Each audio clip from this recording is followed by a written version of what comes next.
You know about intensive outpatient therapy, or IOP, but what about VIOP? Is it something that your center could use to be able to expand beyond your brick and mortar locations? What is the complexities that come with marketing something like that? Is it actually going to save you overhead cost, or is there something that you might be missing if you're considering it for your treatment center? That's what we're going to be talking about today.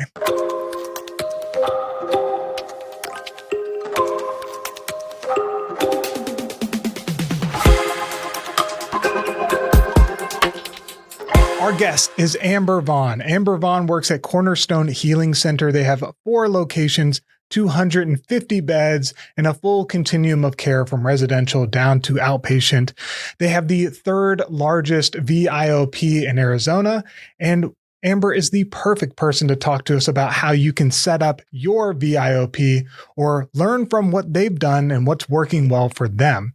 Amber, thank you for joining us on the podcast today. Thank you so much for having this conversation. So let's set the stage. When we think about virtual intensive outpatient or VIOP, what is VIOP? How do you explain it to people? So what is VIOP? VIOP is intensive outpatient therapy, but it's delivered in a virtual forum. So that means individuals are receiving group therapy, individual therapy, in our case, wellness coaching, and also medication management, psychiatry services multiple times a week. So group therapy usually looks like 3 times a week, individual therapy 1 time a week, and navigation services at least 1 time a week as well. I've heard people talk about day treatment or PHP as a full-time job, right? Sure. And then IOP as a part-time job, like something you can do after school or after work, right? When we think about how many hours of programming, what are we looking at here? Usually 3 to 4 hours of programming is the commitment that we ask for them, and that's 3 to 4 times a week. And when somebody's thinking about VIOP, what's the ideal state of a person who's coming through treatment? Like, when would VIOP be a good fit for somebody? When would it be not a good fit for somebody? Sure. It's a great addition. So it depends on what we're talking about. If we're talking about substance abuse treatment, it's a great addition to the continuum of care there, right? You're stepping down from something that's PHP. And you have to go back to work. You have to go back to your responsibilities at home, but you're not really fully integrated into what does recovery look like in my everyday life now. That's a great step down of care for individuals who are in that place in their treatment journey. It's also a great entry point for individuals who are not real sure where they're at yet or what they can commit to or unable to do in-person care. We've really explored it as an entry point into substance abuse treatment for first-timers as well. On the mental health side, right, it's really effective when once a week therapy is not quite enough. You're not making the progress that you would like to see with your individual therapist. You just need an extra something that's not working in your current outpatient setting. That's how it works best, usually, that we see in mental health treatment. So for some people, it could be a step down. So you were in residential or you were in PHP, and now you want to sleep in your own bed. You want to do your life skills. You want to go back to school or work, and you want to be able to continue your recovery journey. But then for some people, they're going to weekly therapy and it ain't cutting it, right? Correct. They're like, there's some stuff I need to figure out, and me going and waiting all week to be able to see a therapist is not going to help. Why is it important with VIOP to have both the group and the individual therapy parts? Like, why is that like an effective thing when we think about VIOP? It's really about connection, right? What you're missing that happens, what the difference is between a group setting, an individual setting, and VIOP and just OP, right? Is that connection that you have with your peers. There's an element of relatability. We're in this together, learning from each other's challenges and each other's growth experiences. A lot of times what's missing in people's lives is connection, and you find that camaraderie in your group. And you find that shared experience in that group. And for many people, that's a lifelong group that, they stay connected with well after treatment. But that connection experience is really what helps people find sustainable recovery. Yeah. When you think about recovery, you think about biopsychosocial care, the biological component being your food, exercise, sleep, also medication management. Yes. Also feeling safe. It doesn't matter how effective therapy is. If you don't feel safe, you're not going to be able to sit in the chair You're not going to be able to listen to other people. You've got the psychological component, which is a lot of that individual therapy, looking at our patterns of thoughts, understanding the cognitive distortions or these negative thought patterns that have been playing out. And then you've got that social aspect of it, which kind of plays with the group therapy side. I don't have sober friends, or I don't have people who feel like they get it, right, in my life. And so being able to be in that group therapy session is also really helpful because you no longer feel tragically unique. Sometimes in therapy, it feels like nobody's ever had it as bad or as hard as you have. And when you're able to connect with other people, then you're able to say, oh, like this is something that other people are going through too. And so because addiction and mental health are a biopsychosocial problem, you have to have a biopsychosocial solution. And VIOP seems like a good fit for that. It's genuinely, in that group setting, is one of the first times a lot of individuals feel like they're not alone. It's that first moment where they can look around in a room and experience the understanding that they are not alone. They're not, this experience, this disease is not unique to them. The stigma that's surrounding it, that really prevents a lot of people from seeking help or seeking meaningful connection, right? It loses its power in those rooms. So we've talked about what VIOP is. We've set the stage for it. Now, as a chief marketing officer or a CMO, there's some complexities that come with marketing it. We would think that because there's less overhead, that you should be able to get way more people. But who is VIOP good for versus somebody who's maybe should go to a in-person IOP? Like, can you explain what is the benefit of being able to have a VIOP set up? Yeah, so this is something that's been a learning curve for us, right? We've had to test and iterate, and we're still testing and iterating really what works, what connects with people, what resonates, who are the right audiences, who is this product appropriate for, how do you speak to them?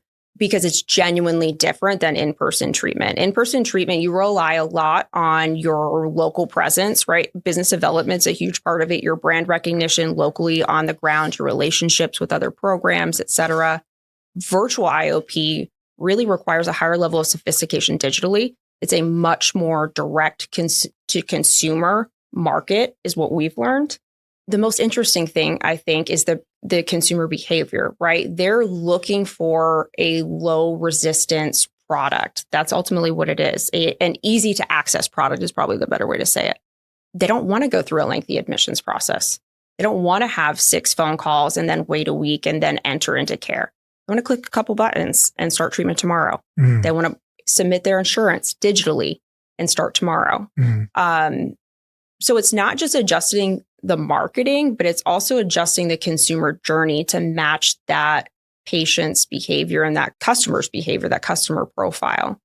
With VIOP, the thing that I struggled with when I was marketing this, when I was at a center, was people are not looking or searching for virtual intensive outpatient therapy or VIOP. Not at all. It's not something that is in the vernacular or the common language of people. They're not going to search engines generally. Maybe therapists might, maybe people who are referring out might, but the general everyday person isn't.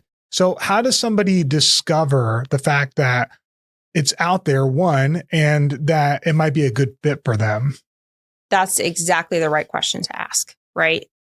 Individuals don't search for levels of care generally, unless they've already participated in treatment, and are well acquainted with the treatment vernacular, the ABC soup, as we call it, right? People don't search for a specific level of care. It's really on the responsibility of our teams to speak with the client, to speak with the person and really understand what their needs are and match that to the appropriate level of care.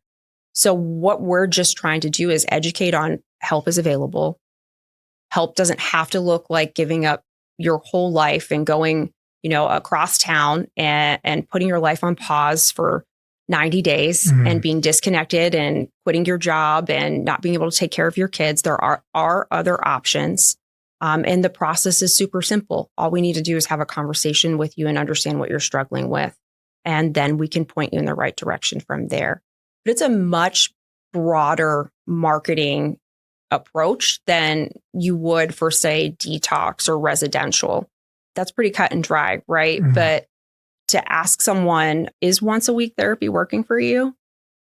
If the answer is no, then let's have a conversation. Let's talk about it. Let me hear your story. What are you struggling with? How are you feeling? How are you eating?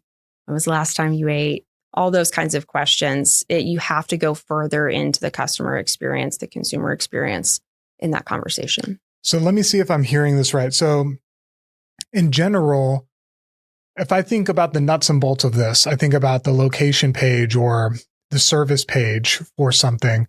I'm going to call this page something probably geo-specific, whether it's Arizona or it's Scottsdale or wherever. And then I'm going to call it the words that people are using, right? So that might be rehab, that might be treatment, that might be mental health treatment. And on that page, I'm going to need to communicate and display the fact that there's levels to this. And no matter where you're at, you might be thinking you are going to have to go away for 90 days, but there's also this option where you can stay in your home and continue to do work in school, and that's VIOP. And so you have to educate somebody on the page, right? Maybe before they even call. What are the most effective ways that you've seen that kind of education take place on a web page, on a service page, or a location page? What we've also learned is that this is a multi-touch, longer sales cycle. Okay. Most individuals who are seeking treatment virtually are in a stage of readiness that's not yet ready for change, right? They're not, this is not a product that is appropriate for a detox, right? Someone who's in crisis needs medication management right now to mitigate withdrawals, right? No, this is someone who's probably had something going on in their life that they've been putting off for a while. Might have just had an argument with their spouse or their kid and it's sending them over the edge, or they lost their job, right? But they're still not quite sure what the right answer is. So it's a lot of touch points over a long period of time, much longer than other levels of care.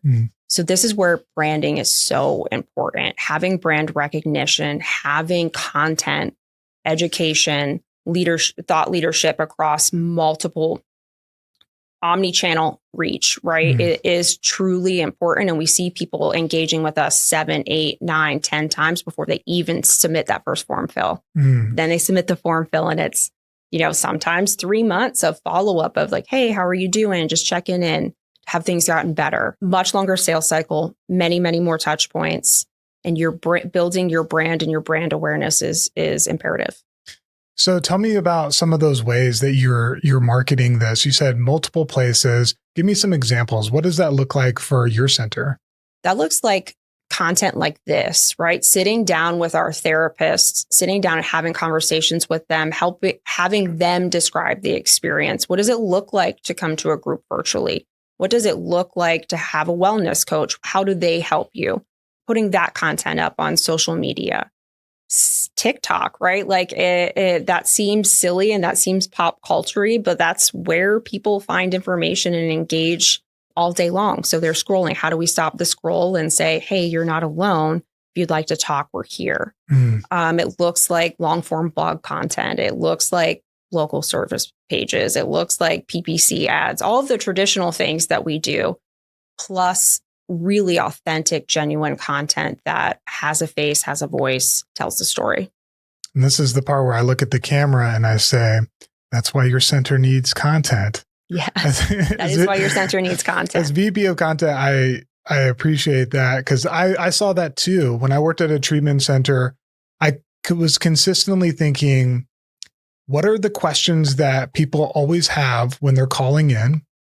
And if they're asking it more than once, we probably need to create some content around it. We need a video. We need a blog post. We need a graphic that helps them understand it or explain it. Sometimes it's an animation, right? In a really, really simple way. And imagine you're somebody who's calling a center and you're talking to somebody on the admissions team and they say VIOP, but they don't have any context for that, or they don't know what that means, or they don't understand the details of that. But then the admissions person is able to say, no problem, I'm going to send you a blog post on it. And on that blog post, it has a 5-minute podcast clip. It has a video that walks through. It has a graphic that shows the continuum of care and the complexities of that, the hourly commitments comparatively to something like a detox or residential. And then it also has commonly asked questions, FAQs, and maybe a quiz that helps people understand if they need more treatment or if weekly therapy is enough, or there's a million things in that, but it's what you would want in your own decision process when you're trying to figure out if this is something right for you. And content seems like it's a helpful thing, along with the other stuff like PPC, like your BD and your business development reps. And so apart from having that content on a web page, how does that work with how your admissions team is communicating it, or how business development is communicating it? Because one thing about you is like your title is Chief Marketing Officer, but you're also overseeing business development and you're overseeing alumni and you're overseeing the admissions team. And so you're really in this growth role that sees all the things from the beginning of the funnel to post-discharge. Yeah. So like outside of the content side, how do you try to talk about VIOP? That's a great question. I think even just to touch on the first part of that, right? How have we historically in our space built trust around our in-person programs?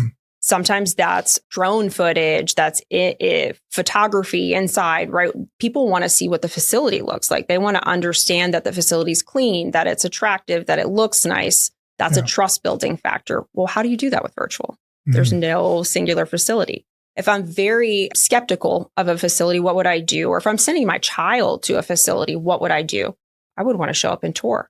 I would want to walk around and have conversations and feel good about where I'm sending my child. You can't do that with virtual, or we haven't done a good job of that with virtual because there's not a facility that you can do that. So you have to build trust. You have to do it with who is providing the service, the clinicians, right? Those are the people sitting in the seat. Those are the people that they'll be directly interacting with. So I wanted to call that out too. The content piece is critical for this product, specifically and only for that reason, trust building. Now, in terms of the sales team, yes, it's very similar, right? We have digital, explanations of the continuum of care, similar to like a pitch deck that you would call it in the sales world, that are readily available. We do automated like sequences that go out if people haven't engaged in a while and we're trying to follow up with them, that trigger different like YouTube videos or podcast clips or even brochures, right? Digital brochures. We do exactly as you described. Honestly, nothing super fancy, but having those visual trust building pieces that explain what is this product, why should I trust it, and who's the authority that's speaking on that. Outcomes is another huge one, right? Giving them documented outcomes, because that's a big objection that we encounter. Is virtual less effective than in person? It's actually an assumption that most people make. We even had that challenge with clinicians in our program itself, right? We have in-person clinicians who are providing care in person, and then we have our clinicians who are providing our product virtually. And there was almost this like turf wars of like, oh, virtual would be less effective. That's a worse product. And once the outcomes started coming out, it was like, it's actually a little more effective. We're seeing higher efficacy in virtual than we even are in person, not by a substantial amount. They're still equally good products, but it's a base assumption most people make. So how do we reinforce that? We show you the third-party validated outcomes. Yeah. So it's that logos form of persuasion. So you got pathos, your emotional appeal, ethos, your credibility appeal, and then logos, which is your facts, figures, numbers, data, and statistics. And when you're doing those outcomes, are you measuring therapeutic alliance, PHQ-9, GAD-7? What does that look like? Yes, we do all the above. We also do BASIS 32. It's a measurement of acuity at the start of the program, the middle of the program, the end of the program by a point score, right? And what we've seen is that 64% of people who participate in virtual IOP, however long that they stay, even if they leave mid-program, 64% achieve meaningful outcomes of level of acuity and symptom resolvement, which is massive. This reminds me of something else you said, in that one of the unique things about Cornerstone Healing Center is that people who come into your program will stay often much longer than other treatment programs. You have the full continuum of care, but maybe could you tell us more about how VIOP fits into that continuum and being able to help people stay with your program longer and get better outcomes? Yeah, absolutely. So at Cornerstone, you led the podcast with us really of knowing that physical, emotional, mental, spiritual, all of those things really have to be stable for someone to truly heal. We have to be addressing the full person. We can't just address trauma if that person is returning to homelessness. We can't just address, withdrawal if that person is going back to an environment that's unhealthy. If they've never held a job, how are we expecting them to just leave treatment and go back to find meaningful employment and not go back to the streets? Do they know how to cook a meal? Do they know how to meal budget for a grocery shop? There are so many social determinants of health that contribute to long-term sustainable recovery. And Cornerstone is built and designed on the principle of how do we achieve the best outcomes? And not only how do we achieve the best outcomes, but how do we achieve the best outcomes, not just for a certain type of patient, but for all patients?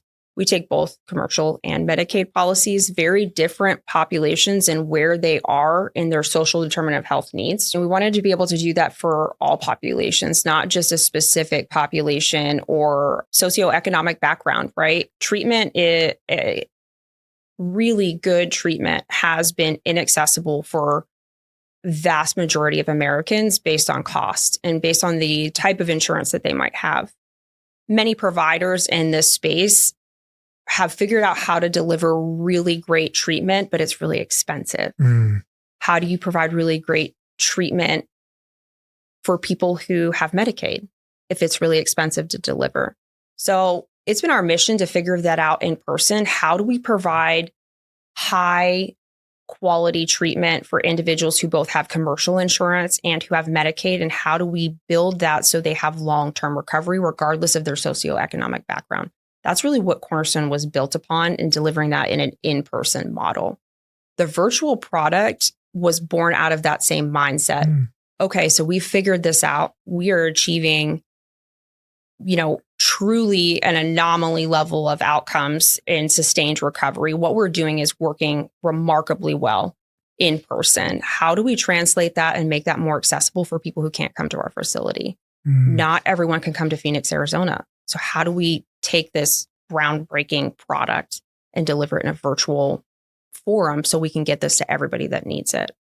All that to say, building that product was an iteration on that, right? You can't just take what's working in person and expect it to work virtually. So a lot of time, a lot of iteration, it's still an iteration. We're always evolving our care based on what we're observing the patient needs. But that social determinants of health is still being addressed in the virtual product as well.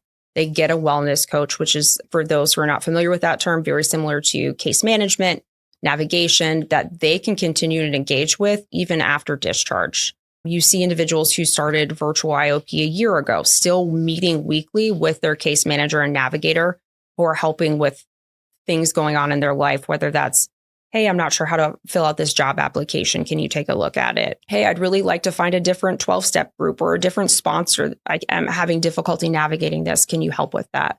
So that long-term navigation support piece, it is critical because they're not going to have the right outcomes if we're not addressing the whole person. Have to address the whole person. Yeah. So what you're saying is making a lot of sense to me when I think about somebody might come to you for a detox or residential, but then they are not going to be able to stay long-term in this space. Sure. In Phoenix. And so VIOP allows you to stay in touch with them, stay connected with them, but probably offer it at a less of an expense for you, right? As the treatment center, you're able to deliver this care without having to go in to build another center, a brick and mortar location, all of these things. So the accessibility piece is a big deal. So people in VIOP, they can't go out to get coffee. They can't go to a 12-step meeting afterwards. How do you help still build that connection with people when they're so far away? Sure. I think a big piece of it is who is driving that group the quality of the therapist, right? The skill set of the therapist is critical. It has to be an individual who really works diligently at creating that therapeutic rapport in that room. You can't just show up with a curriculum and run a group on autopilot. That might be possible in an in-person setting where, it's just a curriculum. You run it, that's it, you walk out, and connection happens organically. It is a highly intentional clinician that's very engaging, very specific on how they're participating in that session. There's nothing about it that's plug and play. And there are right personality fits and there are wrong personality fits for that. We did learn that along the way as well. There's a specific type of person and personality that does really well at leading these types of groups. It's not for everyone. Okay, so for a behavioral health leader, so CEO, CMO, they're considering, okay, maybe I should do VIOP for my center. I'm not sure. What are the things that they need to weigh and determine, okay, this would be a good fit for our center versus probably not? I think my first question would be why? What's your motivator? Is this because you are just trying to grow your headcount? Is this a fiscal decision that you're making? If so, and that's the sole driver, it's probably not going to work. It really has to exist to solve a problem. And it really has to exist to expand the patient experience and expand the reach of an already successful product. Granted, there are programs out there that are exclusively virtual and have always only exclusively been virtual, and they're locked in on how to do that, right? But if you are currently providing in-person care and you want to make the jump to adding virtual, you cannot just take what you're doing already and plug it into that just to increase your head count, right? So I would really be evaluating, what's my motivator for this? Am I committed to the iteration process that this is going to be? Where's my marketing team at and their level of sophistication? Where's my admissions team at and their level of sophistication? What's our tolerance for really having a period of iteration on all fronts? This is something different operationally as well, right? Are we ready to try some different things? Are we in that place as an organization to take that risk? This isn't just, let's put a TV in our group room and bring some people in on Zoom. It's not going to work and you're not doing it for the right reason. So that would be my biggest challenge and question. If you're looking to solve a problem like, hey, people are leaving my care and there's nowhere for them to go, and I want to figure out how to solve for that, this is absolutely something that is a great solution, and it's going to take some time. We're still all figuring it out. Yeah. So it seems like it's really similar to why somebody would create an intensive outpatient program. It's that somebody is leaving residential or detox and they need some continued care. We know that people who remain in treatment for around a year usually have better outcomes. They're able to stay sober longer. They're able to have a remission in mental health conditions for longer. They're able to build better routines and habits and patterns of thinking. And if you're doing it, it sounds like what you're saying is that if you're trying to do a VIOP to be able to just get headcount, it's the wrong way to think about it. But if you're thinking about how do I continue to support the people who are already coming into my care and provide the best outcomes possible, then it is a good decision. And so that the mission really has to be at the core behind it, because It's not simple. It's not going to be easy. It's not going to be just a plug and play thing. It's something that each center is going to have to develop on their own. And sounds like numerous complexities when it comes to that. For sure, because it's not, yes, you mentioned earlier, it's operationally less expensive to deliver, but reimbursement rates are pretty low for it as well. And because of its nature, right, engagement is very difficult. You have to have an enticing group. People have to want to show up and do the work to really participate. Otherwise, what are they doing? And they're sitting there on the virtual thing, right? They're on Facebook, they're on TikTok, they're not engaging in the group, or they might not come at all, right? So you might be planning for someone to come to 12 groups a month and have a pretty low reimbursement rate for that, and they only show up for 4. It's a lower commitment level of care. If I'm showing up brick and mortar, if I have that in-person, face-to-face accountability, it's kind of like going to the gym, right? If you're in a group class, you have that level of accountability that's like, Susie's expecting me to show up to CrossFit today. I'm going to be there, right? But if you have a home gym and the treadmill's in your garage and it's been a long day at work, it requires a level of self-discipline for you to walk out into your own garage and get on the treadmill when nobody's looking. It's the same thing in this product. So you have to have a program that people want to show up to virtually when no one is there forcing them to. So it's not necessarily a way to just generate quick revenue at a low cost. There's a lot to it, and there's a lot to it to get people to engage in it meaningfully. Yeah. That being said, it's not just for people looking to extend their continuum of care. We have also seen it be super successful in reaching people who don't have access to care otherwise. We're in Arizona. There are a lot of places that are pretty rural and don't have a lot of treatment options available to them. They don't have reliable transportation. They can't leave their life as it is right now for whatever circumstances are going on. We've seen tremendous success with this being available to people who otherwise wouldn't have access to care. We had one of my favorite stories that our clinicians talk about a lot is a woman who she lives, I don't even know, somewhere in northern Arizona in the middle of nowhere, right? And she's like an hour from the closest anything, would drive 45 minutes to the closest place she could get Wi-Fi. She didn't have Wi-Fi in her home. So she needed internet connection. She would drive 45 minutes to a truck stop, sit in her car and attend group from her phone at a truck stop, graduated the program. 6 months later, she's still sober. Really beautiful outcome in her life, but otherwise she never would have been able to engage in treatment. She just physically did not have that option available to her. In even this product, she had to drive 45 minutes to a truck stop to get internet to get to. So there are so many people in circumstances like that. There are so many single moms, right, who have gone through a traumatic experience that led to them being a single mom. And they're working all day and they're doing school drop off and school pickup and gymnastics and soccer practice and all the things, right? They can't step away from their life and turn off their income to come into treatment and get mental health support. But this product can meet them where they are and can serve them at times when they're available to fit therapy into their life now, rather than trying to fit their life to a structured program. So you've got the geographic adaptability to it. You've got the gender equity side of it. We know that women disproportionately are affected when it comes to accessing mental health or addiction treatment because they're often the primary caregivers in their family. There's a higher proportion of single moms and single dads in that way. So they have competing responsibilities. I could also see physical ailments, chronic sickness, things like that as being a factor.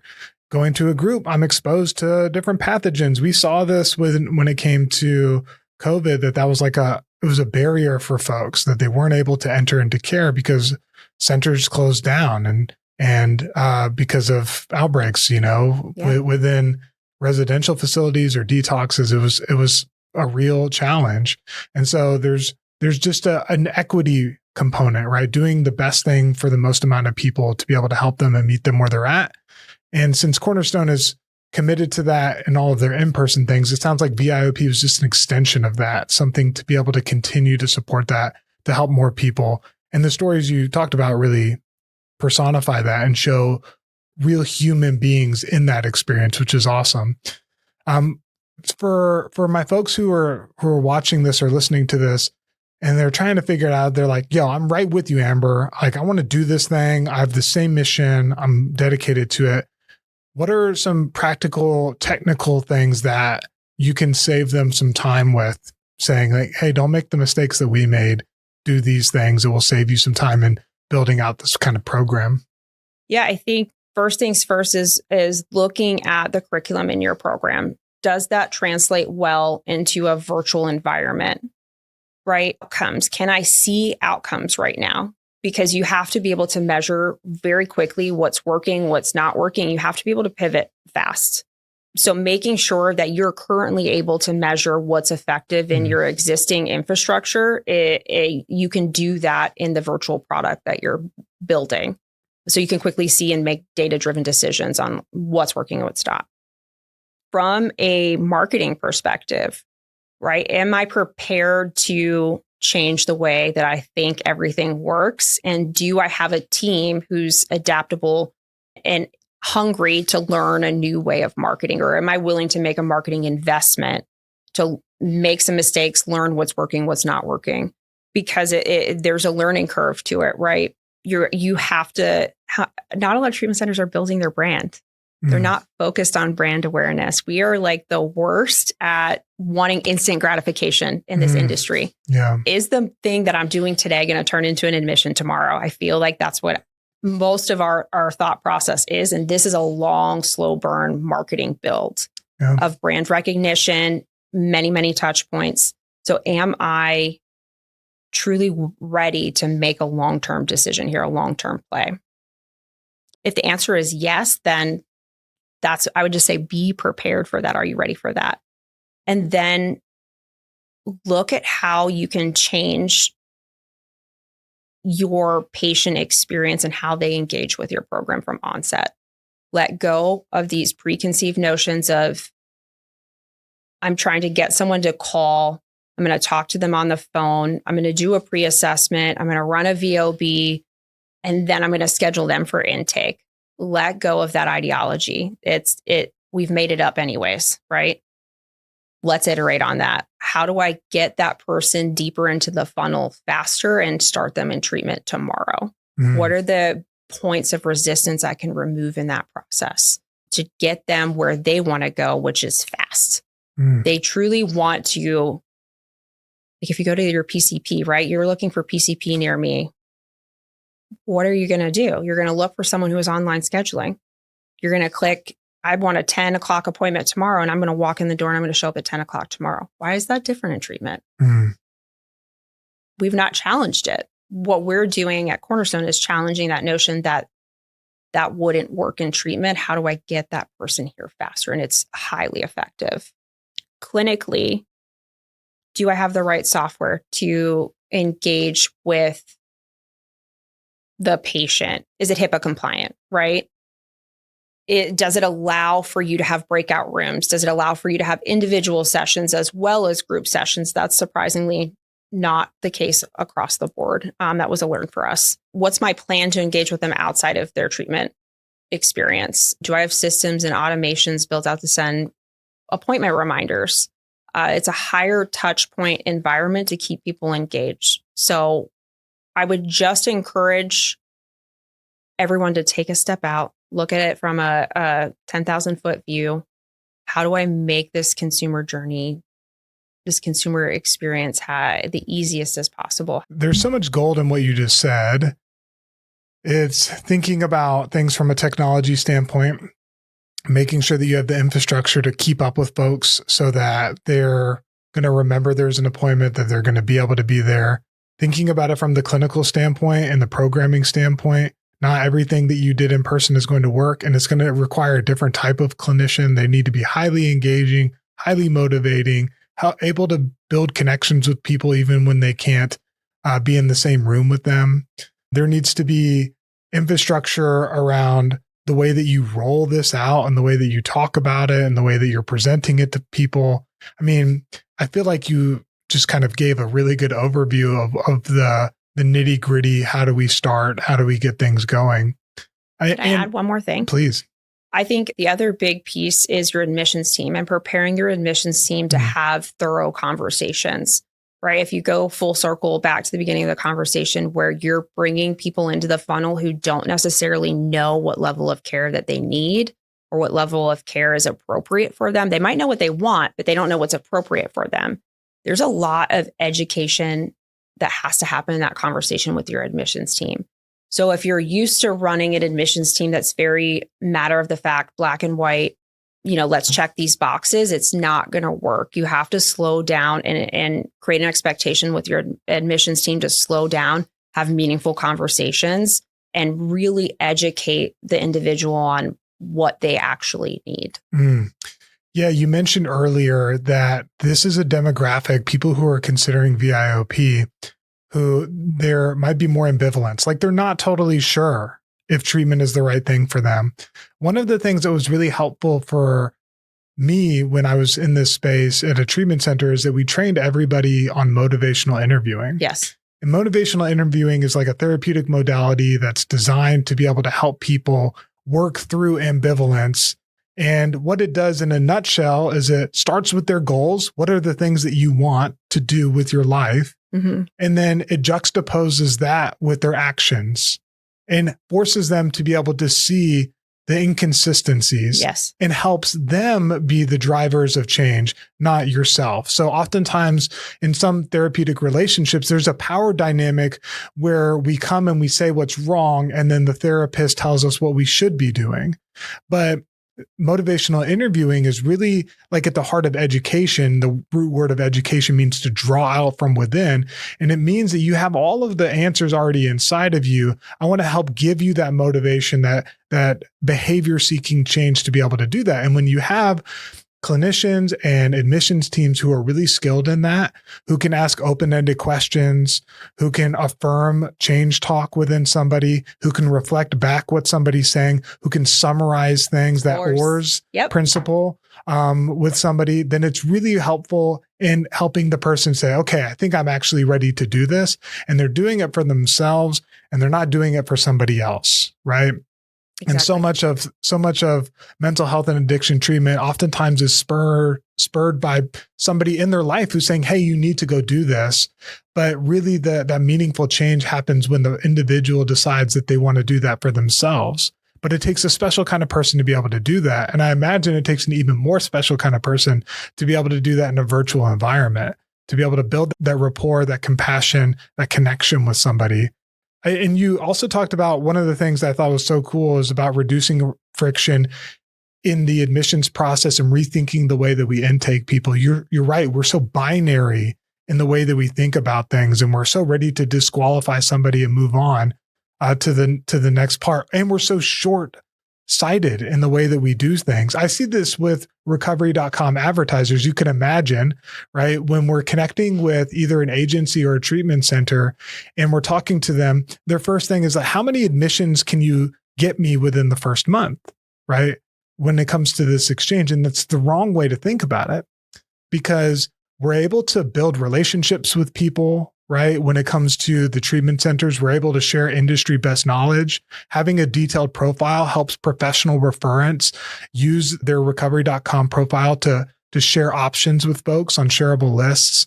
They're able to show up better in AI search results because they have a well built out profile on a third-party platform. And so when they go to LLMs and they're saying, what place has depression treatment that takes this insurance, it's pulling the recovery.com answer. All of this stuff is really complex, and it's a bigger part of the ecosystem than just this, can I get this many admissions next week, right? And with VIOP, it sounds like you're trying to do that really same type of journey. You're saying, zoom out, have some vision, think about things 2 and 3 years. What's the kind of brand you want to be? And if you're about that brand building vision and you really want to help all the people who are coming through your higher levels of care, even when they're outside of your geographic location, then VIOP is like a really strong and helpful way to be able to do that. And so I never thought about VIOP as a brand play, but as you expressed it, it makes a ton of sense because it's really impacting, you're expanding your reach outside of your brick and mortar locations, but you're doing it because you really care about the clients who are coming through your care. So, I mean, and I had no idea that you guys did Medicare and Medicaid and commercial insurance. That is such a tricky nut to crack. I've seen so many centers get really bogged down in that. And that'd be like kind of my last follow-up question is, when you're doing that, how are you able to deliver that kind of care when you have people who are coming from such different price points? Because most centers, they say like, we can't take this Medicare, Medicaid because the repayment's not enough for us to be able to keep the lights on or to pay our clinicians a living wage and all of these things. How have you guys been able to kind of address that? I think it's twofold. One, it's that the level of sophistication of our businesses in this space need to rise, right? We need to better understand how businesses work and how to run clean operations that are efficient and responsible fiscally. Mm-hmm. That's a big piece of it. A lot of our challenges in delivering these products are that we're our own worst enemies, right? Mm-hmm. We're not iterating on how to make things more efficient, how to make things more profitable, how to reduce redundancies, how to reduce bleed. in the marketing world, that's as simple as looking at your missed call rate. Like you're spending all of this money to generate these leads, and then you're missing, best case scenario, 25% of them, right? How do I just reduce that gap? That gives me more runway, right? So there's the operational piece of it, of having a very fiscally sound organization helps close that gap.